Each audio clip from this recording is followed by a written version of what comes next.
Baik, semangat pagi.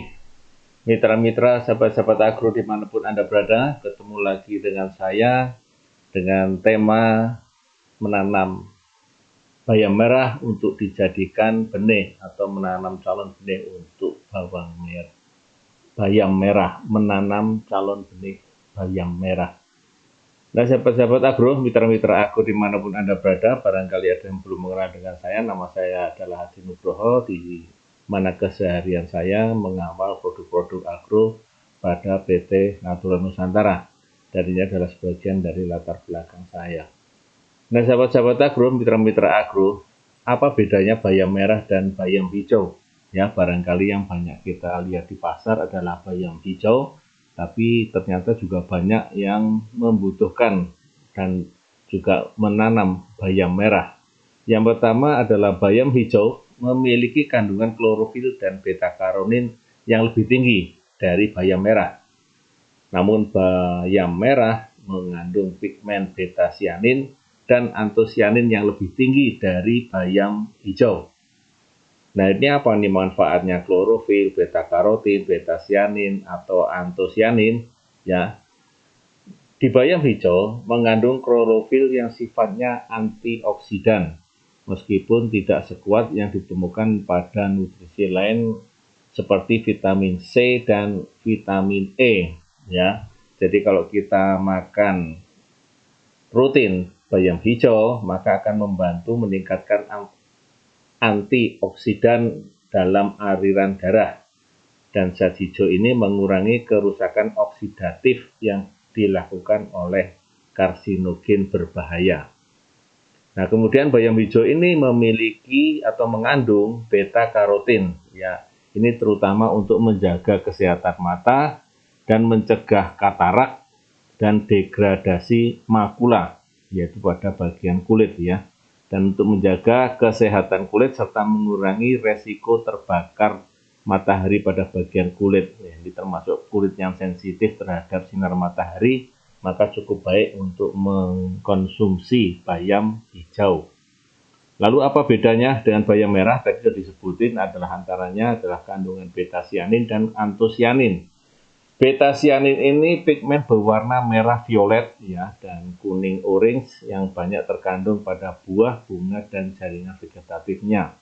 Dan biasanya juga digunakan sebagai pewarna alami. Kemudian mampu mengikat kolesterol atau senyawa radikal lain yang memicu timbulnya penyakit degeneratif dan penuaan dini.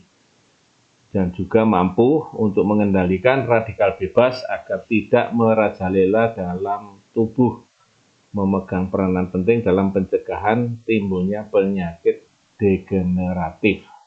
Itu beta-sianin ya, beta-sianin. Untuk antosianinnya ini memiliki manfaat diantaranya sebagai antioksidan, pencegah penyakit kardiovaskular, dan meningkatkan daya penglihatan. Juga memiliki fungsi anti diabetes, anti inflamasi, dan anti kanker. Nah, ini yang perlu dipahami bersama, kandungan-kandungan yang terkandung di dalam bayam merah maupun bayam hijau. Ya, ini perbedaan kandungannya. Dan ini adalah manfaat bayam merah. Bapak Ibu bisa baca di sini ya beberapa manfaat bahwa bayam merah, yaitu meningkatkan kadar hemoglobin, mengendalikan kolesterol gula darah, kemudian kaya antioksidan ya, kemudian meningkatkan sistem kekebalan tubuh serta protein abadi ya, jadi sudah disebabkan dengan kandungan-kandungannya tadi.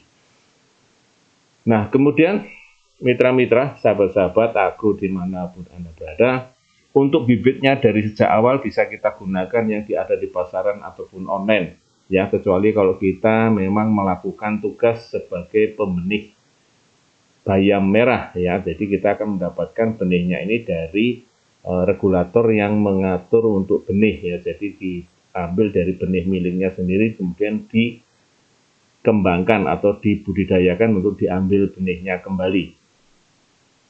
Lalu persiapan lahannya seperti apa? Ya kurang lebih adalah seperti ini yang pada umumnya digunakan, namun ini adalah hanya sebagai salah satu contoh saja ya, bisa digunakan sesuai dengan kondisi lahan setempat atau lahan yang kita miliki. Namun teknisnya sederhananya adalah tanah dibajak terlebih dahulu dan diolah dengan cangkul ataupun traktor. Ya, ini sesuai dengan kebutuhan atau sesuai dengan luas lahan yang kita punya. Nah, kemudian ya taburkanlah dulu dolomit. Ya, kalau kita menggunakan pupuk kandang juga kandungan pupuk kandang kita tebarkan ya yang sudah jadi terutama, dan baru kemudian kita ratakan.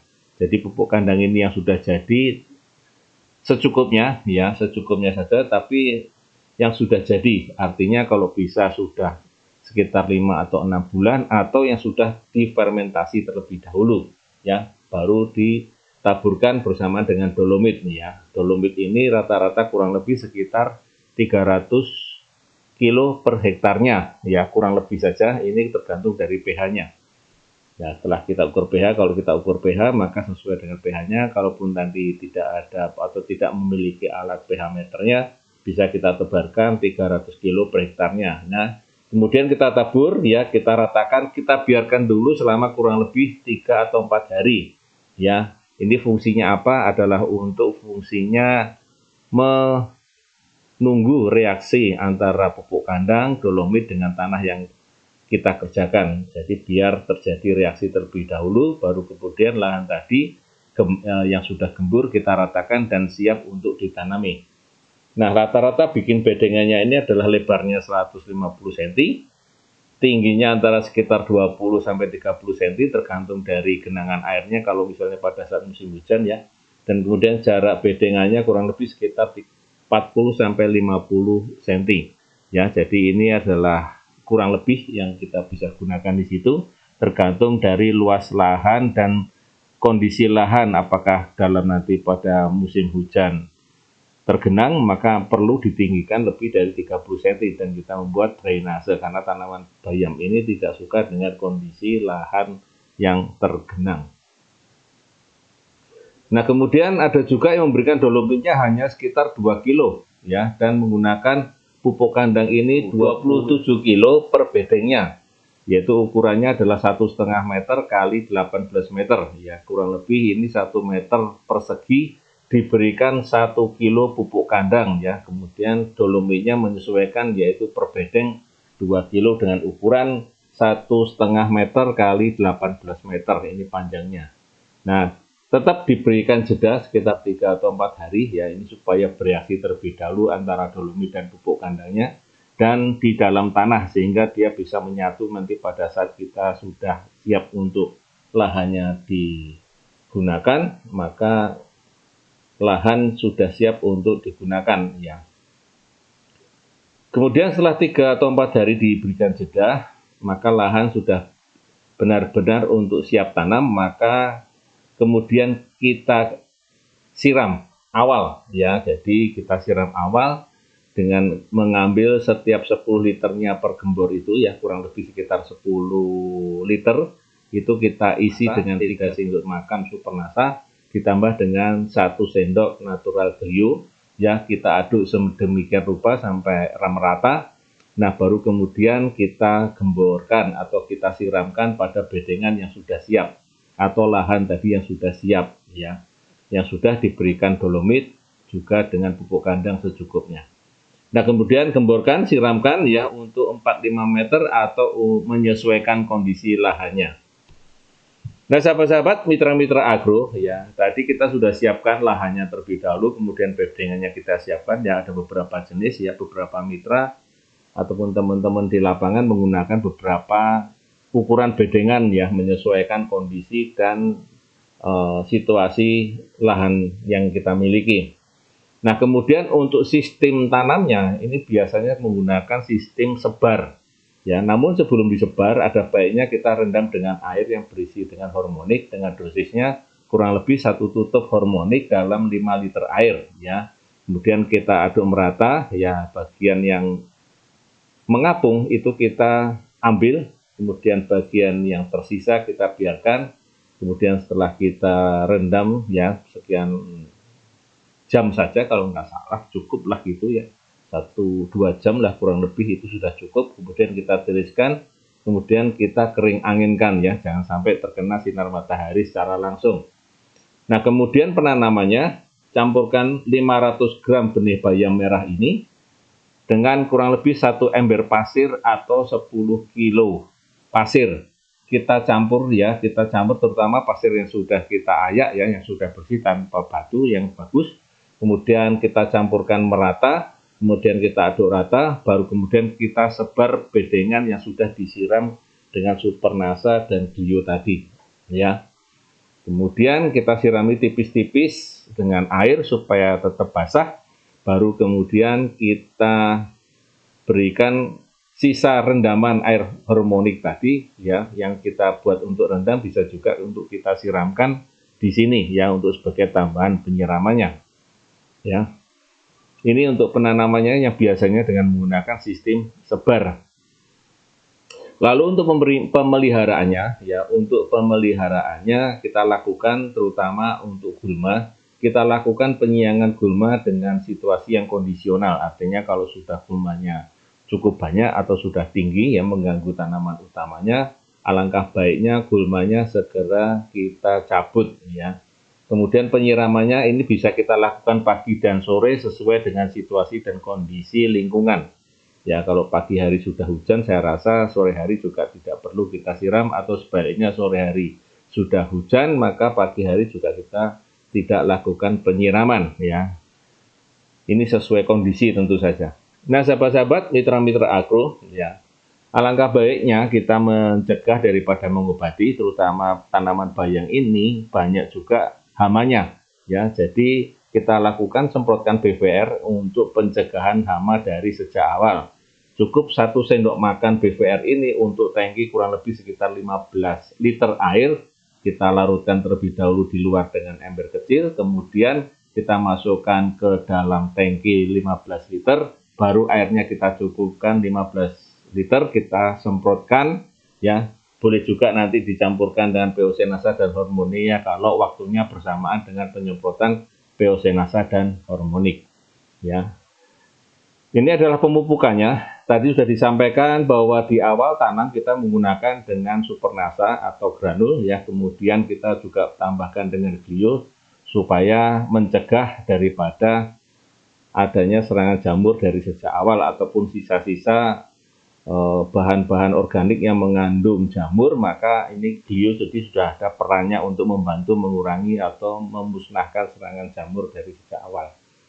Nah, kemudian 7 hari setelah tanam, maka kita bisa memberikan urea 1 kilo per gulutnya. Tadi adalah 1,5 meter kali 18 meter. Ya, ini kita berikan urea kurang lebih sekitar 1 kilo. Ya. Kemudian nanti penyemprotannya setelah 1 minggu adalah 4 tutup per tangki campuran. Jadi 4 tutup Peocenasa ya, yang sudah dicampur dengan Hormonik. Jadi Peocenasa dan Hormonik ini dicampurkan terlebih dahulu, baru kita ambil 4 tutup, baru kita semprotkan ya. Ini kurang lebih penyemprotannya sekitar 10 sampai 15 hari sekali ya. Di hari ke-15 ya kita berikan ureanya ya, yaitu adalah 2:1. Jadi kalau kita pakai urea ditambah dengan NPK dengan perbandingan 2:1 ya. Kemudian ini kurang lebih campuran dari urea dan NPK-nya adalah 1 kilo per gulut, yaitu 1,5 kali 18. Ini sebagai salah satu catatan ataupun patokannya ya teman-teman semua. Nah, penyemprotannya kita tambahkan 5 tutup campuran tadi per tangki 15 liter air. Nah, kemudian ini tadi kita ceritakan bahwa kalau kita nanti akan menanam bayam saja, maka biasanya bayam ini akan dipanen pada hari ke-30. Kita lanjutkan untuk usia 30 hari setelah tanam, biasanya bayam merah ini sudah mulai dipetik. Ya, ini untuk bayam yang diambil daunnya. Tetapi untuk diambil bijinya ya sebagai benih, maka nanti akan panennya kurang lebih sekitar 45 sampai 50 hari. Hari ke-30 ini ya bisa kita berikan power kurang lebih sekitar 3 kilo per hektarnya. Ya, baru kemudian nanti dipetik ya, akan menghasilkan biji setelah di usia 45 hari sampai 50 hari ya. Penyemprotannya tetap dilakukan sampai 30 sampai 40 hari setelah tanam. Ya. Nah, ini adalah bayam merah ya yang diambil benihnya atau diambil bijinya, maka kita mengharapkan bijinya pada bagian ujung-ujungnya seperti itu. Ya. Ya. Ini adalah contoh penanaman bayam merah. Ya, dengan lahan yang seperti itu, yang seperti yang tadi kita sampaikan membuat bedengan-bedengannya. Ya, seperti ini teman-teman dan mitra-mitra. Baik, ya. Terima kasih teman-teman semua telah melihat video ini. Mudah-mudahan bermanfaat untuk pembenih bayam merah, tapi juga bisa digunakan pada juga bayam hijau, ya. Jadi kurang lebih atau mirip atau cara pembuatan benihnya dengan melakukan bedengannya dan menggunakan teknologi nyasanya saat-saatnya, ya. Kemudian terima kasih juga telah melihat video ini, mudah-mudahan bermanfaat dan ketemu lagi di tema-tema yang berikutnya. Terima kasih. Wassalamualaikum warahmatullahi wabarakatuh. Semangat pagi.